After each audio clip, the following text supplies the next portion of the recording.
And yesterday was a must-win. Today, Framber Valdez had to pitch a gem. What does he do? He pitches the most innings he's ever pitched in his career in a playoff game.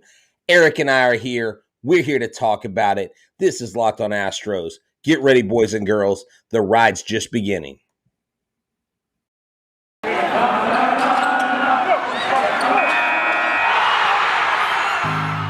You are Locked On Texans, your daily Houston Texans.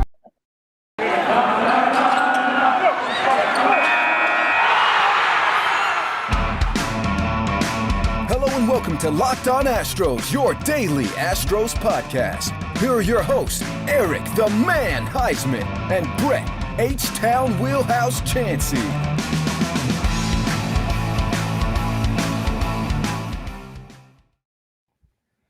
We are Locked On Houston Astros, and we hope that you join us for a daily Locked On Astros podcast. My name is Eric Huysman. You can find me on Twitter at Eric Talks Stros. You find the show at Locked On Astros, your team every day. Brett, where can I find you at? You can find me at H-Town Wheelhouse on Twitter and at Stros411 on Twitter, Instagram, and Facebook. Always positive, always Stros. Wrong button. We definitely wrong button. We are not the Locked On Texans because we actually are cheering for a good team. But we can talk about this team because a lot of people were down on the Houston Astros.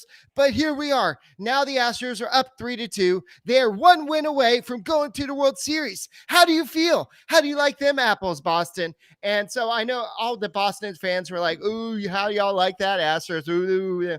But now here we are. And guys, I want to thank you all for making the Locked On Astros podcast so successful. Thank you for making us your first listen every day, whether it's on YouTube. Keep on subscribing to us. Keep on giving us the likes. And whether it's on the audio version on Apple, Odyssey, Spotify, wherever you listen to your podcasts, keep on listening to Locked On Astros podcast all postseason. Hopefully it keeps on going because the Astros are dominating. And this was the first time that we had a starting pitcher this whole postseason dominate. And he stayed in 8 innings. Framber Valdez. This is a guy who could not throw strikes in his first start. He came in and dominated. He took control, and it was a perfect game, I think it was a perfect game, or at least a no-hitter for the first 4 innings until Brian McTaggart or somebody had to jinx it, and then the no-hitter is gone. But this was a dominant start, and there's a time during the game where they I guess the Astros are scoring all those runs, and they showed a picture of Valdez in the dugout, and he was just kind of taking it in. He was just breathing, because I believe that's something that he probably learned when he, going back to his days, he said he met with a psychiatrist and he was just focusing.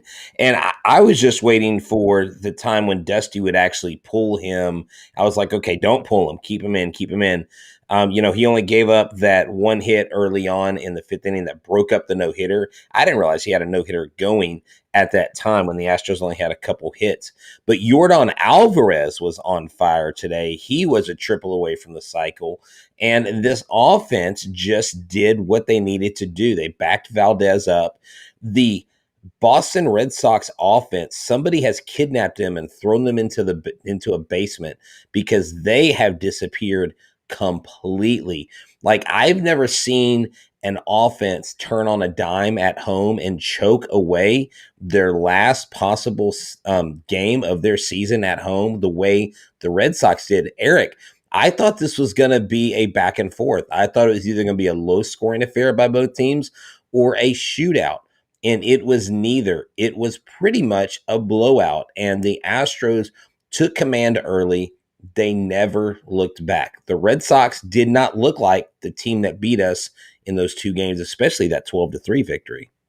Yeah, for sure. And the Astros did something that a lot of teams have not done all postseason. They held the Red Sox scoreless for I lost count of how many innings they were scoreless until I think it was Devers' home run. But it was like 12 innings at one point, and then I believe it went to 14 innings or something.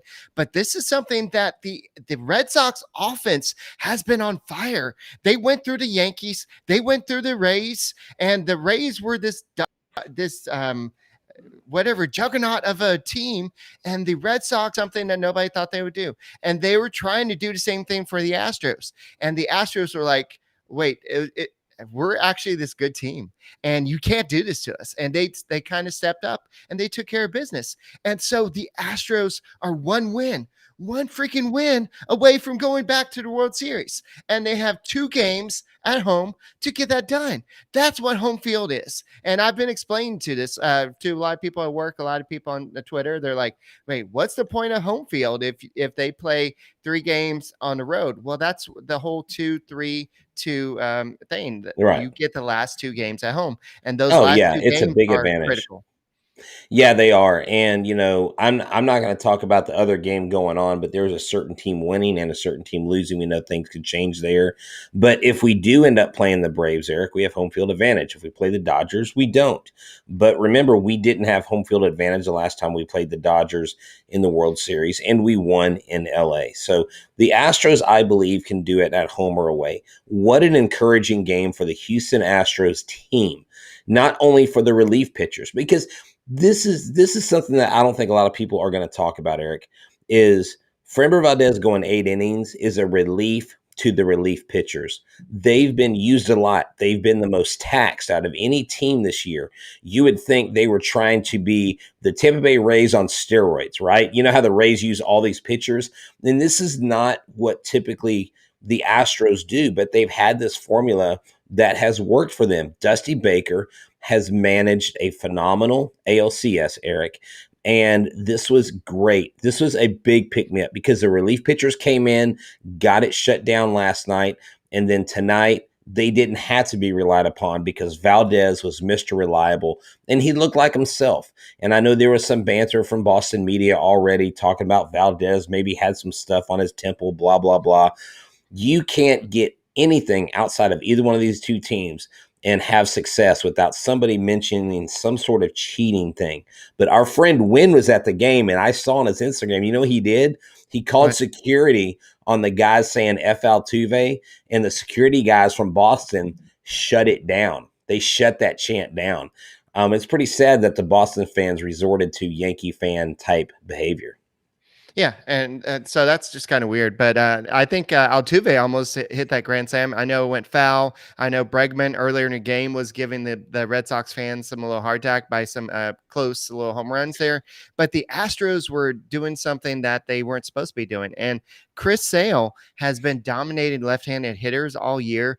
And Yordan Alvarez, he showed who your daddy was. And so that's definitely Breaking Tea. If you want to go to breakingtea.com/talkingstros and get your daddy shirt, Alvarez showed Chris Sale who his daddy was. And I do not understand why Alex Cora, I said it right, Alex Cora left Chris Sale in to face Alvarez. That made no sense. At that time, he was already had 2 hard hit balls. He already had the home run, the double, and then he allowed another double to score another 2 runs. It made no sense. I mean, thank you, by the way, but it made no sense at the time. Why would you let somebody who's hit Chris Sale so well, the only guy who had a hit against Chris Sale at the time, face him again?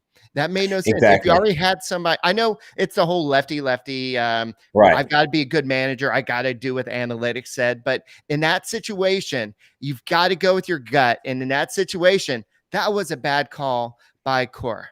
And Cora, like Larry GM says, Cora had a bad night. Yeah, I think he had a bad night. A lot of people said he had a bad night the day before. And that bad night may cost him this series because the Astros are going to go home. Luis Garcia has maybe revamped his delivery to maybe take some pressure off the knees. So maybe it won't cause that knee soreness. So we'll see what happens there. And then in game 3, who's going to be starting in game 3? I'm so excited. I can't even think about Game 3. You mean game 7. Game 6? Yeah, game 7. No, game 3 is going to be Luis Garcia. I just said that, but who would be starting in game? I'm thinking this as a 3-game series. That's why I said game 3. Oh, I was we have Framber Valdez, then we have Luis Garcia. So who would be starting game 3 of that 3-game series? Is what I was thinking in my head. Oh, okay. Game 3 would probably be Urquidy. Because he started game 3. So he would be so basically game 6 and then game 7. You're like saying that game 3 is like throwing me off. But the Astros come out and get the job done. Do you remember in the ALDS where Yuli Gurriel was not hitting the ball at all. He's now hitting 474. He was 3 for 5 tonight. Yordan Alvarez was 3 for 5 tonight. Brantley was 2 for 5. I mean, Tucker got a hit. Siri got a hit. Altuve got a hit. Bregman was 0 for 3 with 2 walks. That's okay. And I don't know if you have it in the notes, but from what I hear from the pregame, it sounds like Jake Myers will not be coming back this we'll series. talk about that in a second. Okay. Yeah, for sure. And that's a bad situation for the Astros, but the Astros are making it work. It's like kind of like having the wrong parts for your automobile, but you just got to make it work. So talk to us about rockauto.com. So with ever increasing numbers of makes and models, it's impossible now for every local chain auto parts store to stock all your parts you need. Why endure often pointless and seemingly intimidating questioning and wait while the person behind the counter orders the parts on their computer, choosing the only brand their warehouse happens to carry? You have computers that will access rockauto.com at your home and in your pocket. So why not use them? And when you use them, you can save 30, 50, sometimes 100% more for all the same parts that you get in your chain store or car dealership. Rock Auto is a family-owned business serving do-it-yourselfers like myself, Eric the Man Huysman, and you listening for over 20 years. Rock Auto prices are reliably low and for every customer. That's right. They don't give price breaks to mechanics. They give that price break to everyone. So go explore their easy-to-use website today to find all the parts your car will ever need and to find the solution for your auto part needs. Go to rockauto.com right now. See the parts available for your car or truck, right, locked on. And their How Did You Hear About Us box so that they know that we sent you. Amazing selection, reliably low prices, all the parts your car will ever need, rockauto.com. All right. So speaking of that, make sure that you make us your first listen every day, whether that's on YouTube. Go ahead and make sure you subscribe to us on YouTube. Make sure you give us a big thumbs up and keep on subscribing to us. And on the audio version, keep on listening to us, whether that's on Spotify, Apple, wherever you listen to your podcast. Make sure you listen to the Locked On Astros podcast. Thoughts by Dusty. So here is Dusty Baker on Framber Valdez going 8 innings. That puts us a especially good position with our bullpen, especially with the day off tomorrow. It makes feel it went away. It makes it feel great when he went the third time around. So basically, it made him feel great when he went the third time around because he had that little trigger finger. He's like, I want to go pull him. I want to go pull him. But he was like, no, I'm gonna let him do it. And that says a lot for the pitcher. For Dusty Baker to say, you know what, I'm going to go ahead and let him stay in this game. And that shows and sends the message to not just Framber Valdez, but to the rest of the pitching staff. Like, hey, if you're doing your thing, I'm going to let you stay in. And that's what a lot of people say, don't understand. So this is what he said after the no-hitter advantage. So remember that visit he went to the mound after the no-hitter vanished. He said, hey, man, you're the best. Just be natural and do your thing. That's what that's. Yeah, exactly. Well, I mean, and that makes sense. He was like, you are a ground ball pitcher. Throw your stuff. They will hit ground balls. You'll be fine. Trust your stuff. You are Framber Valdez. You have been one of our best pitchers all season. And who cares? You've had these last couple games that are stinkers. I know he's not saying all that, but I just knew that the law of averages was in his favor because of what kind of pitcher he has, because of the mental makeup that he has as a pitcher on the mound and his presence. And when his pitches are working early, I was like, the Red Sox are going to make more mistakes than we do early on. That one Chris Sale home run kind of cracked the egg a little bit because at one point, Eric, in like 4 innings, he had 7 strikeouts. I mean, Chris Sale, you would think if you looked on paper, wow, he's completely dominating, but he was down 1-0. So the Red Sox never had the lead, obviously, in this game, and that bode well for the pitching staff. And like I said, Framber going deep not only was great for his confidence, but was great for the relief pitching because they know after they go grind it out the next game, their starting pitcher is going to put them on his back and carry them to victory. Yordan and Framber, I think, the players of the game by far. And one more quote, if a guy's dealing, you keep him dealing. That's what Dusty Baker said. And that's what, yeah. So that was awesome to let him do that. And actually, this is the first time that an Astros pitcher has thrown 8 innings since Zach Greinke did it against I want to say it was the Blue Jays and Buffalo earlier this year. Wow. So this was pretty big deal. And this is the last time an Astros pitcher has done this in the playoffs was, guess who? It was The Garrett Red Sox? Cole. Oh, was yeah. Garrett Cole against the Rays in Game 5 of the 2019 Oh, ALDS. okay. I was there. The 15 strikeout game you're talking about? Yes. And Yeah. the last time this has actually happened in a playoff game was Mr. Clayton Kershaw. I'm trying to get to, I don't have my mouse hooked up, but the last time that this happened was Game 2 of the 2020 NL series versus the Brewers. And he pitched 8 innings. Clayton Kershaw did. Okay. So this doesn't happen very often in playoffs, and definitely for Astros pitcher. Because before this, how many innings did the Astros starters pitch? I want to say I believe it was 6 and 2/3 innings no, in 4 games. No, it was 11 innings total. No, It was in 11 game innings. 1 in the ALCS. In the ALCS, the starting pitchers total they pitched 11 innings, I thought. No, in games 1 through 4, it was 6 and 2/3 innings in the first 4 games. Okay. And in games 5, it was 8 innings. Now, in the entire playoffs, that may be a situation, but I thought that's what I got. I saw that tweet earlier. It was from somebody. So I think it was Chandler Rome or Jay Kaplan or somebody. But I could be wrong, but that sounds about right. So, I mean, it could be, but still, that's still an awesome amount to see what happened there. That Framber Valdez, he showed up, and the Astros needed him to show up. And now, if Luis Garcia can go 5 innings, great. If we have to, if Jose Urquidy can go 5 innings as well, great. If we can save him for the World Series, even better. That's what the Astros need to be shooting for. No, yeah, definitely. And I think they have a very good chance to lock it down Friday night in Minute Maid Park. I believe that coming home, the crowd at Minute Maid is going to be electric. You know what's interesting?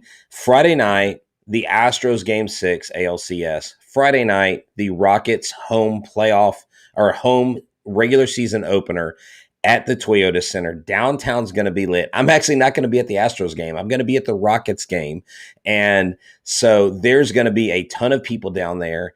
It is going to be a night of celebration. Hopefully the Rockets get their first win of the season, and hopefully the Astros lock it down and clinch another World Series berth. I think it would be great for this team.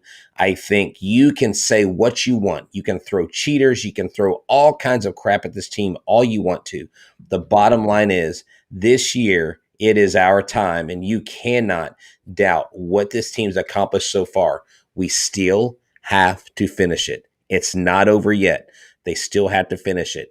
Even in a worst case scenario, Eric, you go to Game 7, I do not see the Astros losing 2 games at Minute Maid Park to clinch. All righty. So here's the situation. So if we play the Braves, it's going to be at home because the Astros have a better record. So Game 1 would be Tuesday, October 6th. Well, that's assuming the Astros get to the World Series. I'm just throwing this out there. So Game 1 would be Tuesday, October 6th. Game 2 would be Wednesday, October 27th. Game 3 would be November 2nd. And Game 4 would be Wednesday, November 3rd. If we play the Dodgers, the Dodgers definitely have the better record. So it would be Friday, October 29th. Game 2 would be Saturday, October 30th. And Game 3 would be Sunday, October 31st. So I know some of y'all got notifications that you qualified for tickets tomorrow. So keep that in mind when you are buying your tickets tomorrow. So yeah, definitely. Yeah. So that definitely is something that I was looking at when they're playing and who, like, what dates and all that stuff. So the great thing is, Eric, this team woke up. I was really concerned. I think everybody was concerned. I think people in Boston thought they had this thing in the bag. I think people in Houston, although I said if there's any team that can come back from these 2 horrible losses, it's the Houston Astros. And they did that. Someone earlier in the comments said, we need to send the Boston Red Sox back to Boston in one of those laundry carts. Yes, I like that idea. I say remove all laundry carts from the Red Sox locker room to let them know that it's our time, baby. It's our time. Yes. So yeah, definitely in the situation. I don't know how much I want to address this, but we can address it. The lights in the outfield. I don't know if I want to speculate on this, but I know FS1 was even talking about Joe Buck and John Smoltz were talking about it. But and I know a lot of people have drawn attention to it, and I know the umpires were talking about it, and apparently Alex Cora was the one that brought it up. I don't know how much credence there is to that. I think that's maybe Boston people kind of saying, yeah, Alex Cora was the one that brought it up. I don't know, but it's a little Yeah. fishy that was out there during the Red Sox at bat. So is this light gate? I don't know. We'll see what happens. Yeah, it's like, who cares? Everything's a gate. It's like down to that Jeff Passan tweet about the one strike, and had that one strike been different, this wouldn't have happened, blah, blah, blah. You can what if stuff to death. Man, get the crap out of here. We don't care about lights. We don't care about umpires missing calls. These umpires have been abysmal. They've been a tragedy. They've been an embarrassment to officiating in Major League Baseball. They have been terrible for both sides. You can't blame one pitch. If you have got to go back and look at one pitch or some blinking light, that's the reason you lose, then you know what? You're a loser. Period. End of story. Yeah, it doesn't matter. Curveball. Like, get the freak over the outside variables. Stop. All you can do is control what you control. You can't control the outside elements.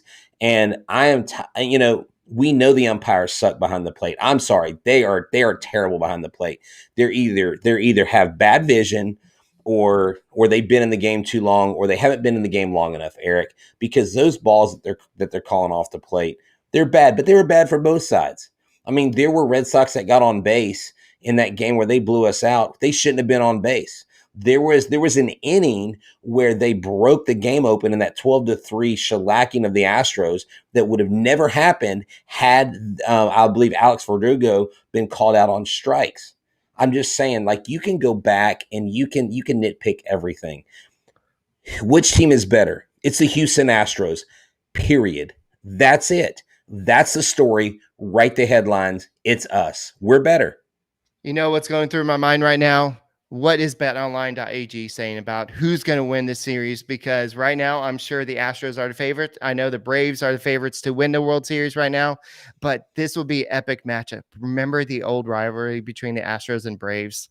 Wouldn't it be amazing? I mean, I know everybody wants to see Astros versus Dodgers, but I would love to go see Astros versus Braves. That would be awesome.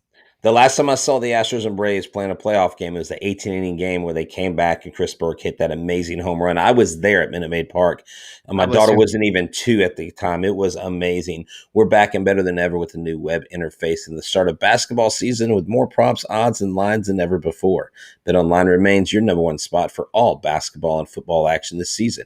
Head to our new updated desktop or mobile website to sign up today and receive your 50% welcome bonus on your first deposit. Just use the promo code Locked On to receive your bonus. From basketball, football, baseball, postseason, NHL, boxing, and UFC, right to your favorite Vegas casino games. Don't wait to take advantage of all the amazing offers available for the 2021 season. BetOnline is the fastest and easiest way to bet on all your favorite sports. BetOnline, where the game starts. And hey, I want to send a special shout out to someone watching.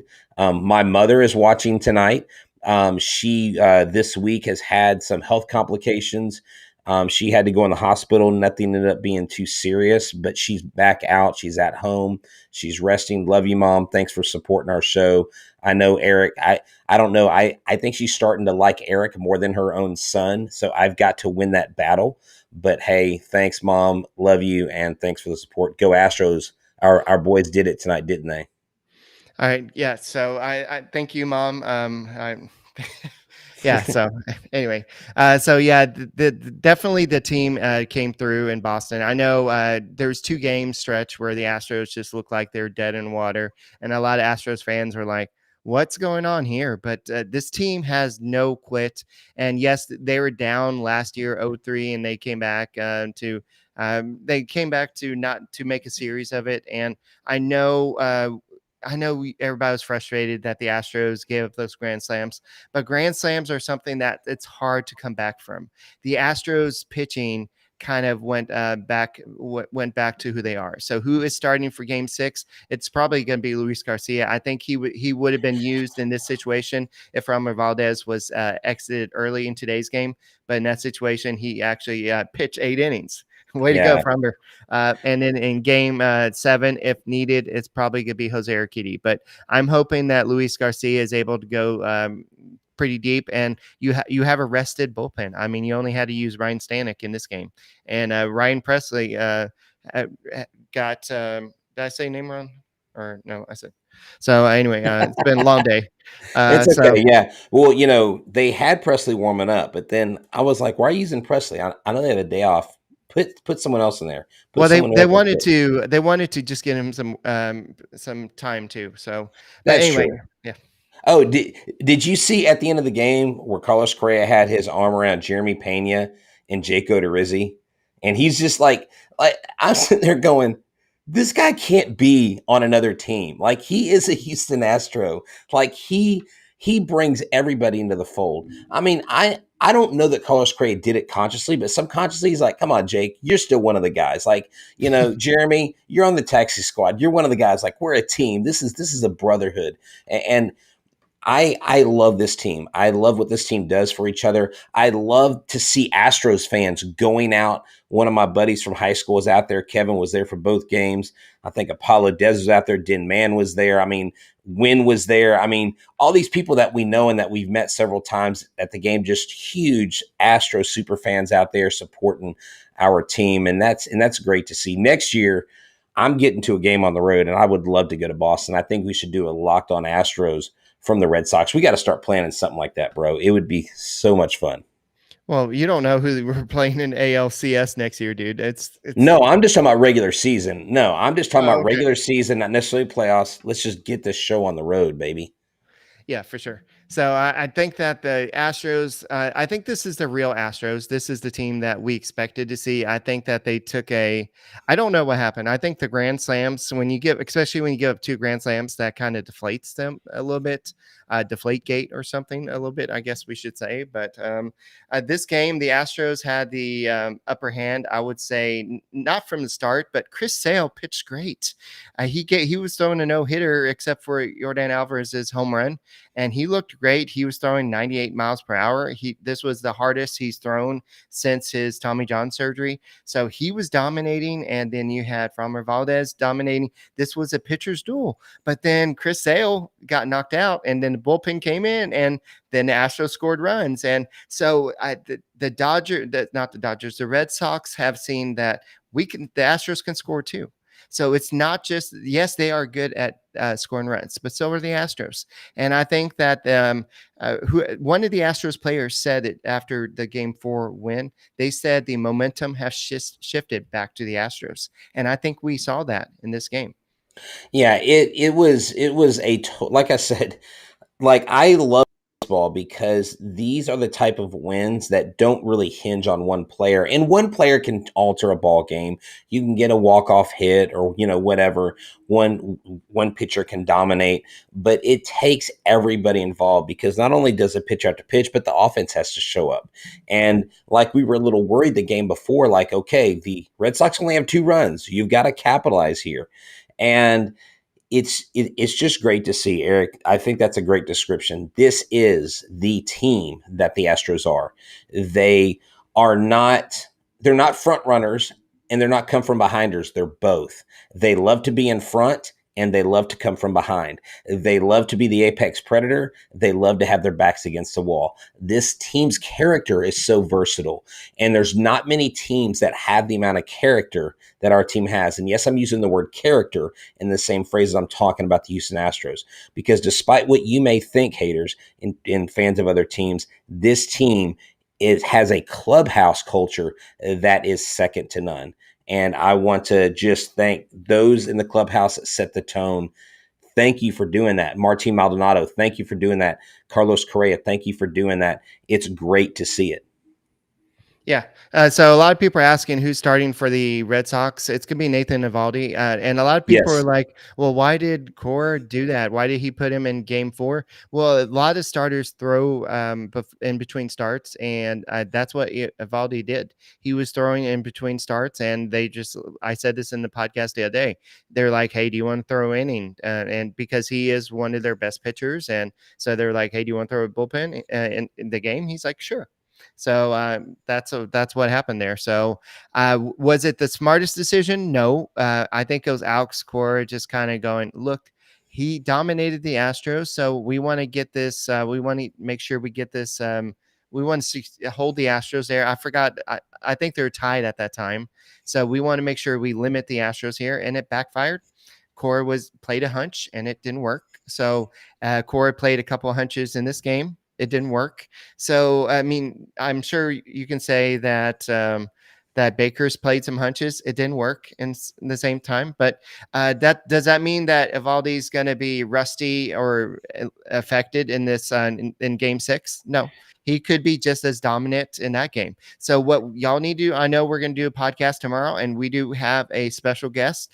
You can tell them who the special guest is in second. But y'all got to come out, Houston. I know tickets were, from what I've heard, they were pretty close to being a sellout for Game 6 and Game 7 because y'all want to be there. Y'all want to be there for the clinching, the possible clincher. So go there. Y'all need to be loud. Y'all need to be waving those towels for the whole first inning. Don't be sitting on your butts eating your food. Get out there and support your team. And you remember how the White Sox that kind of the adrenaline, that first inning with Dylan Cease, and Dylan Cease was throwing like 100 miles per hour, and even what's his face, Rodon, he was throwing 100 miles per hour, and the adrenaline. Do that for Luis Garcia. Make him go out there and have confidence in him. So go out there, support your Astros, get up on your butt for at least the first couple innings, and then play by ear from there. No, yeah, and that's the thing. And I mentioned this on the Locked On Now show with Peter Bukowski, how we pretty much have owned Chris Sale in the playoffs. And let me tell you, Eovaldi has a ton of pressure on him. Why? Because it's a do or die game for them. They have to win. It's win or go home. He is in front of his home crowd. He's going to be in front of friends and fans. He's going to have a lot of pressure. The Astros don't have any pressure because the Astros are in the driver's seat.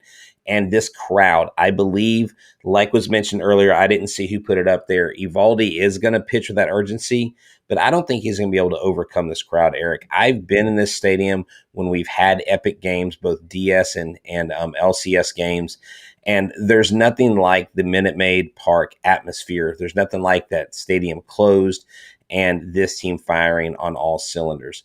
And we've got the Crawford boxes. We've got the right field. I mean, we've got this lineup. Do you think that Castro continues to be a pinch hitter? Do you think he is better served in that role? And with Martin Maldonado, I think personally, once he goes to bat 2 or 3 times, I think you put Castro in almost automatically if it's a close game so that you can get those RBIs and those hits. What say you, Eric, about the catching situation? I think we know what Dusty Baker thinks. I don't think he's shown his cards. He's not going to change his cards. He's not going to change what he's doing. Jason Castro knows this. Martin Maldonado knows it. Martin Maldonado got on base today, and the local media was like, "Hey, breaking news! Martin Maldonado got on base." And so, it's a kind of running joke around here. But at the same time, how many runs does he save with his defense? Now, at the same time, if you get behind and you've got to outslug the team, that's when you go ahead. Okay, defense, whatever. I mean, yes, he's not. Somebody said in the last podcast, he's not Hank Conger. Yes, Jason Castro is not Hank Conger, but Martin Maldonado does play some great defense. So Jason Castro, he has this knack of getting that big hit in that big situation. So I think that you're going to see Martin Maldonado starting, and then you'll see Jason Castro coming in late, especially in the situation. But Martin Maldonado didn't. I don't think Castro played today, did he? No, he did not. Martin played the whole game. Yeah. I like what Joe says here about Jose Altuve, because I was looking at his average from the box score, Eric, and in his average, he's only hitting um, in this series, he's hitting .83. Okay, Jose Altuve. That's insane. But every one of his home runs, well, not everyone, half of his home runs postseason have either tied or put Houston in the lead. And that is huge. These hitters are hitting when it counts. Even if your big guns aren't getting it done, someone in the lineup is. And that's why I think this line dominates the Red Sox line every time, every 7-game series. I'm picking the Astros. Even if it goes 7, I'm picking the Astros. They've got the strength. The ball's in our court. It's in our house. Sorry, Beantown. We're done with you. We threw out the White Sox. We're throwing out the Red Sox. We're just waiting to get ready for our next victim. Exactly. H-Town TV has the idea. Wait till you eat your hot dog after the first inning. That's exactly what I was saying. So something that we kind of touched on earlier that I didn't want to drop is the fact that Jake Myers is likely not going to play in the rest of the series, that he actually suffered a setback. And I even said this before the series, this was a risky move. I know that they said that he was heading towards a positive recovery, but unfortunately the situation, he suffered a setback, and because this is not a new injury, they can't replace him on the roster. So that means that he's going to be on the Astros ALCS roster and you can't replace him. Now, if you have him come in as a pinch hitter or pinch runner and say he got injured or something and lie like that, that's a situation that happened. But MLB is they investigate this stuff, so I don't think that they would fall for that. So Jose Siri he got his first hit today in the big RBIs. I mean, I think first RBIs in the playoffs. I think he already got a hit, if I remember correctly. Yes. So first RBIs, and he played some great defense. So this is a great experience for this kid, because he may play a big role in the World Series, especially if Jake Myers is not able to go. If he suffered a setback where they're talking about replacing him on the roster, that means they were willing to go without him in the World Series. So that means that we can count out Jake Myers for the World Series. So we got Chas McCormick, Jose Siri, and maybe somebody else. So somebody mentioned earlier, would you give Marwin Gonzalez a chance? Would I give Marwin Gonzalez a chance? No. Okay. I'm sorry. He got cut by 2 major league teams. I'm sorry. He got cut by 2 major league teams. I have to say it again. He's barely batting 200. No. Put Aledmys Diaz in there. He's way more than capable. He hasn't gotten any playing time. This guy gets like one at bat and strikes out. Of course he's going to strike out. He doesn't have any playing time. I'm sorry, Marwin. I love you. I think you're an Astros legend. I think you've cemented your but I know it's Marwin. But guys, this isn't like, oh, you're our buddy, so we want you to play with us. This isn't Little League. This is the pros. And you put the best team out there that's going to help you win. And so basically, McCormick, I think, goes out there and starts game 6. Someone's asking about Lance McCullers. I'll address that here in a second. But Marwin did hit that home run. Matthew, thank you for remembering 4 years ago. This is 2021. He got cut by 2 major league teams. Need I say that again? I love Marwin. I think he's a great guy. I met him in person, one of the nicest individuals. I love that he's an Astro. I hope he retires an Astro. But at the end of the day, you don't give him a spot. You don't give him a spot over these other guys. And you don't have time for these guys to be clutch. What if your lineup is dropping off? Do you think Marwin's going to come in and like pick things up? He sure didn't do that the last couple series when he was hitting against Oakland. I love Marwin. Think he's a great guy, but this isn't a time for feel good stuff. It's not I-9 sports. It's not fun, fair, positive soccer where everybody gets a trophy. And we do have winners and losers. And apparently, this is where Marwin just is he's a cheerleader right now. That's it. That's his role. All righty. To kind of wrap up the show, Chris Sale said, I was good for 5 innings, and then I sucked for 1. Congratulations. Hey, let's address this. Lance McCullers Jr., nothing official has come out, but I don't see any circumstance where Lance McCullers pitches. If he couldn't throw a baseball 4 or 5 days ago, there's no way you risk hurting him and injuring him more in a World Series. Why would you affect him long term and possibly ruin his career even if he can go and he's 80%? I really doubt that you see Lance McCullers on the World Series roster. As much as I would love him to be on the roster, I don't see how it happens unless he has a miraculous recovery. And if he does, praise the Lord, all thanks to him. But I don't see Lance McCullers I wouldn't count him being on this World Series roster. I think to the detriment of his career, yeah, but no. You put $85 million in this kid, you're going to protect his arm. Alrighty, so Debbie Downer here has. No, I'm not Debbie Downer. No, I'm not Debbie Downer. I'm being real. I mean, the Astros fans want us to be real, right? I'm not a homer. Right. I'm a realist. And if you can't throw a baseball on October 17th, I think you're going to be able to throw a baseball and pitch in a Major League Baseball World Series on the 20th. Okay. I know. I'm just saying, because I hear people all the time going, oh, but he can maybe. No. If you like Lance McCullers and you love him and you care about Lance, you'll make sure you're doing the best thing for Lance, not being selfish putting him on the mound. All right, guys, I think that's all we got for this podcast. We're going to do another one, and I believe we have a special guest tomorrow. It's going to be, you want to do it real quick? It's going to be Roflo from MLB Network. He's going to drop in for about 10, 15 minutes, hang out with us, and talk to us some Astros baseball.